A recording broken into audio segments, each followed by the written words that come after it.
Welcome into a brand new hour of CBS Sports HQ. Jenny Dell here on this Tuesday afternoon. The NFL draft, well, it's come and it's gone. It is now time to dissect what we saw out in Green Bay. In the first round, we all knew Cam Ward was going to go #1 overall to the Titans as their new QB1. What we didn't necessarily foresee, though, the Jags trading up to that #2 spot to get Travis Hunter with the 2nd overall pick. The Giants getting some more pass rush help, taking Abdul Carter, and the Patriots bolstering up that O-line with Will Campbell to protect Drake May. So we have QBs to assess as well, other top picks to break down, and proven NFL stars still getting deals done. That's for sure. The 49ers have reached a new deal with George Kittle that will make him the highest paid tight end in league history.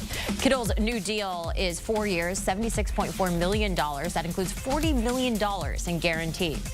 That 31-year-old, he just wrapped up his 8th season with the Niners, where he ranks 3rd in franchise history in receptions and receiving yards. How about a personal message from George Kittle himself? What's up, guys? George Kittle here. How you doing? I'm doing great. We got that 4-year extension. Gonna be here plus 10 years. Have a good one. A lot of good times. Get the faithful fired up. Don't you just love good 49ers football, sweetie?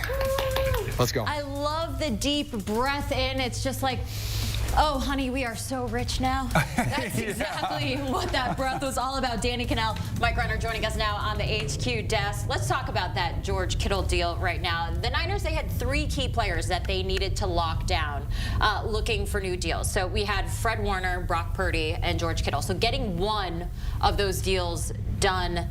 Your thoughts on it? We expected it to happen. You happy with the amount of money he's getting? Yeah, I think absolutely. This was the one I thought was the no-brainer, too, for them to get done, for what he's meant to the franchise. And I know Brock Purdy is still a question mark, and at quarterback, it's the most important position of any franchise. But I do think there's some speculation about what type of money Brock Purdy should command, and is there going to be, and he also has another year on his rookie deal. So priorities, I think you have to go with somebody who's been a cornerstone of this franchise. And I don't think it's a coincidence that you look at some of the dynasties of the last 15 years, the New England Patriots and the Kansas City Chiefs. What do they have in common? An incredible tight end that is just a weapon, and that's what George Kittle is. He's probably one of the most complete tight ends in the league with what he can do in the run game and the pass game. And it is a quarterback's security blanket to have that option to go to when you get into trouble. They can look covered, but they have the body size to, body up against smaller guys in the slot, or even against linebackers. They're a mismatch in the speed department. So I love it from this perspective of prioritizing him as the guy they have to bring back and getting this deal done. Yeah, 100%. In terms of value to that offense, I don't think there's anyone that's more integral to what Kyle Shanahan wants to do in terms of what he can do as a blocker, what he can do as a receiver, and you see that when he misses time. And I'll push to say, for 31 years old, it is a lot of money, but just look at tight ends and how they've aged. Guys like Travis Kelce, Antonio Gates, Tony Gonzalez over the years, these guys are playing to their mid to late 30s and still being productive. So I'm not too worried about that, given, he's still 31 years old here. General Manager John Lynch came out and said, in 2017, our first year with the 49ers, we selected a skinny tight end from Iowa who we were really excited about. We had high hopes. No one would know that he would become the player that he is today. So nice to lock that down. Real quick before we move on here, what does this mean for Brock Purdy?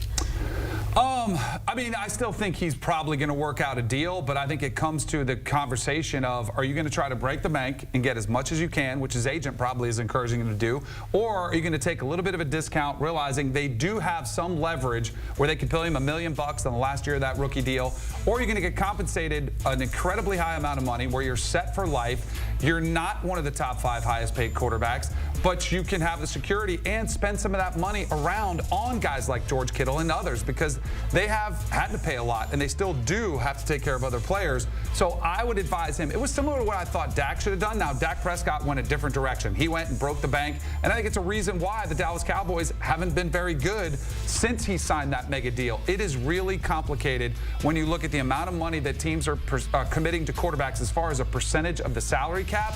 I would say don't try to bake the bank. Take a deal that's a little bit of a discounted deal, and the next deal for Brock Purdy could be the one that he breaks the bank. But you want to make sure that you get to that next deal. Yeah. I think they want to see what Mac Jones looks like. I mean, the reports were coming out that they were super high on him in the draft, and obviously the sort of conversation around Purdy has been how much is Shanahan in the offense, how much is Brock Purdy. So I think Shanahan and John Lynch, they want to have that little point of comparison to say, are we really going to give $50 million to Brock Purdy if we could get similar production from a guy who we just got for like $2.5 million, Mac Jones?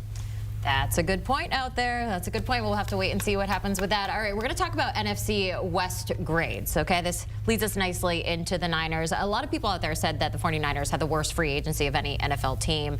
John Lynch, we were just talking about them. He said, we have a plan.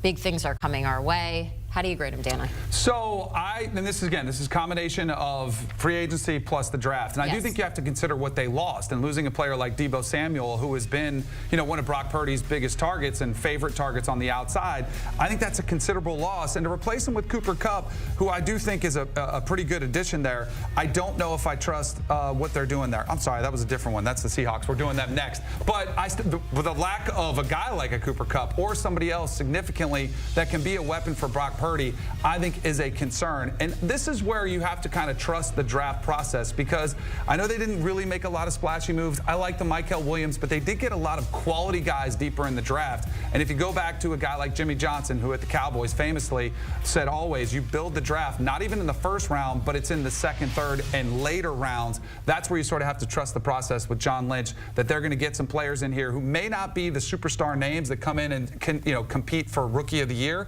but they're guys that can be long-term starters and quality contributors on the team. Yeah, they probably lost more talent than anyone else in the NFL in free agency. It's just that list of names is insane. But the thing is, of those guys, it's really only Charvarius Ward and Aaron Banks that were making an impact last year, that you're going to feel their impact this next fall. And I love what they did in the draft. I think they went in with a plan. The plan was improve our run defense, because they got, for my money, 3 of the best run defenders in the entire draft class, in Michael Williams, Alfred Collins, and CJ West. So I think, given what they had to do, because they made this bed when they did the Trent Williams extension, the Brandon Ayuk extension, going for the George Kittle extension, they just weren't going to be able to keep all these guys. For what they had to do, I think they did as good as they could have. So I think it's a little bit better than a C+ offseason, just because this was a bed that was made long ago that they were going to have to lose all these guys. The Jordan Watkins and the Jordan James pick from Oregon, the running back and the wide receiver from Ole Miss. Yeah. I like those are the types of picks that I think are really good value picks that could be significant contributors to the team. Again, they're not going to compete for Rookie of the Year, but they're the type of players that you need production from, and I do think they could get it. They'll be looking for that production. 6-11 last season, hoping to improve upon that. We're going to actually talk about the Cardinals next. They spent a lot of their money on the defensive side of the ball with their free agency, headline being that former Eagles guy out there, Josh Sweat. So when you think about what they've accomplished, what grade are we giving them? Again, draft and free agency. So I gave them a B+, and it's no, I think when you have a defensive-minded coach like Jonathan Gannon, you're going to get a lot of that attention, especially last year when they went and got Marvin Harrison Jr. to kind of help Kyler Murray on the offensive side of the ball. But I think Josh Sweat is one of those producers who comes in that can instantly make an impact for them. Also, an older Calais Campbell. I know he's 38 years old, but it was relatively cheap, and he's a player who's coming off 5 sacks, comes back to return to the organization that he started with. I love that move as well. And then the draft, Walter Nolan was a player who started his career at Texas A&M, then goes to Ole Miss. I think he was a 5-star, one of the highest rated defensive players coming out of high school. I love what he can do. And the Will Johnson pick was a guy who was projected to be a top 15 pick. Then he's got some injuries throughout his career this past season, misses some time. If he ends up being healthy, he could be a guy who plays like a first-round pick. So I love the value there. And another one, Jordan Burch, the player out of Oregon. I thought he was one of their best producers. Another guy, injured somewhat, missed a little bit of time with Oregon, but I think there's a great value there. So I like the combination of the pieces they added in free agency, also the draft. So yeah, I think the Cardinals had the best offseason of anyone in the West. I think they made the most sort of headway in towards getting that #1 spot in that division, because Jonathan Gannon said, screw all this scheme pressure stuff. I want guys that can get after the quarterback one-on-one. And he got that this offseason. Whether it was Josh Sweat in free agency, Calais Campbell, Dalvin Tomlinson, Walter Nolan, Jordan Burch in the draft. Like, he added so many pieces. And then factoring in also the Baron Browning trade late last season that they then re-signed this offseason. They went from probably the last 2 years under Jonathan Gannon, the worst defensive line, or at least like one of the worst defensive lines in the NFL, to now what could realistically be a top 10 unit that goes too deep at every single position. So we're going going to move on to the Seahawks now. I know you wanted to jump ahead and get straight to them. You gave them a C-, Danny. You think about the fact that they traded away their QB1, their top wide receiver over there, but then getting a guy like Sam Darnold. Sam Darnold, for me, I don't know how Mike feels. It's dragging my grade down. I think there's still a significant amount of risk in a player who had one really good year in a great situation with Minnesota and a coach who basically built an offense and really instilled a ton of confidence in Sam Darnold with great weapons to work with. I mentioned them bringing in Cooper Kupp, but they lose DK Metcalf, who was a massive target on the outside, one of the biggest mismatches.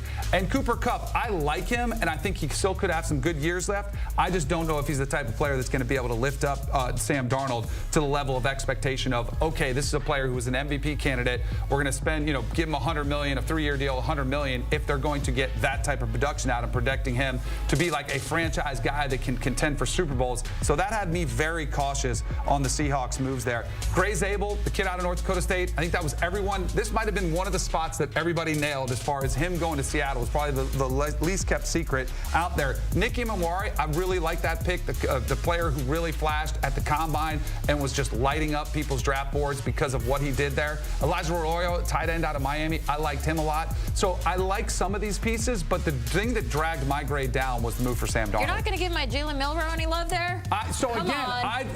What are you going to do with him? That's my thing. And without the time will tell, I do not think he is a quarterback long-term in the NFL. If they utilize him, which I would think if you spend a third-round pick on him, you're going to have a package for him to play right away as an offensive weapon. But what does that look like? Is it sort of, a wildcat-type player who you just use on short yardage and goal line? It might pan out. But if they're thinking that that could be the succession plan if Sam Darnold doesn't work out, I don't think that's the answer. I'm right there with you on the Seahawks team. They had, for my money, the worst free agency period in the NFL. Whether it was swapping Geno for Sam Darnold, whether it was swapping DK for a 32-year-old Cooper Kupp. And now I just worry about DK was the field stretcher. Like, JSN was great in that offense last year, but it's because people had to pay attention to Geno to DK and the speed he brings to the table on the outside.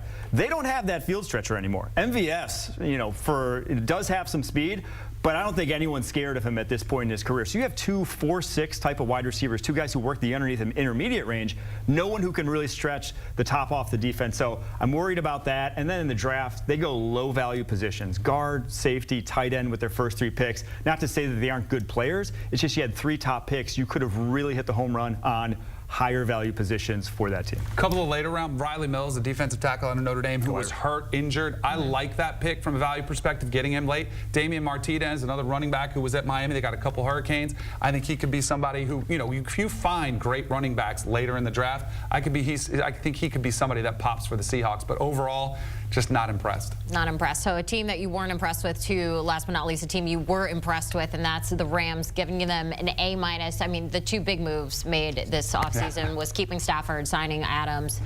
Your thoughts, Danny? I mean, this franchise doesn't really care about the draft, right? We can admit that. Les Snead famously, his line, which you saw James Gladstone with the Jacksonville Jags take over, that philosophy, it has worked from them. But I'm a big believer in keeping your best players around. And so I thought getting Stafford, rework deal to be able to bring him back when he's been healthy and they started to make some of those changes on the offensive line. I still think he's got, years left to produce and keep this team a contender. And you give him one of the better receivers in the league who's just been in quarterback wasteland with the Raiders last year. You give him sort of an infusion of life to be paired with Matthew Stafford. I love that move. So I think it's an upgraded wide receiver. I love that they got back Matthew Stafford. The Terrence Ferguson piece, I know the tight ends, we were so focused on Colston Loveland and Tyler Warren as the top tight ends. I do like Terrence Ferguson's ability to stretch the field. He was a big play machine. Josiah Stewart out of Michigan, another edge rusher that really made an impact for their offense, for their defense. So I like some of the pieces in the draft, but I think this was all about what they did in free agency for me. I really like their draft. Honestly, their free agency period was kind of tame in my opinion. I'm not sure it really moved the needle, but this draft, and more specifically, the fact that they got a future first rounder, because everyone said this quarterback class is, not the one to get a quarterback. But next year's might be all right. And next year aligns with the timeline of getting Matt Stafford's replacement. So they have 2 first-rounders next year to go up and make that move if they should choose. And the guys they drafted are just like perfect Rams. Terrence Ferguson, the comp for him was Tyler Higbee, which then makes a lot of sense, the Rams tight end right now. And then Josiah Stewart, those 6-foot defensive linemen, they got like 3 of them there already for the Rams. Those guys create havoc the way they deploy them in that defense. You guys, your faces are just lighting up when you talk about this team. Very different than the other teams that we just discussed. We have Mike Renner and Danny Kanell looking at the odds to win the NFC West. So the Rams and the Seahawks, they finished last year 10-7. The Rams were your NFC West champions. Right now, they are the favorite, slightly over the Niners, to go on and win the NFC West. Oh, well, with NIL, decisions to leave the college ranks and head to the NFL can be very difficult. Did Quinn Ewers make the right choice? That's next.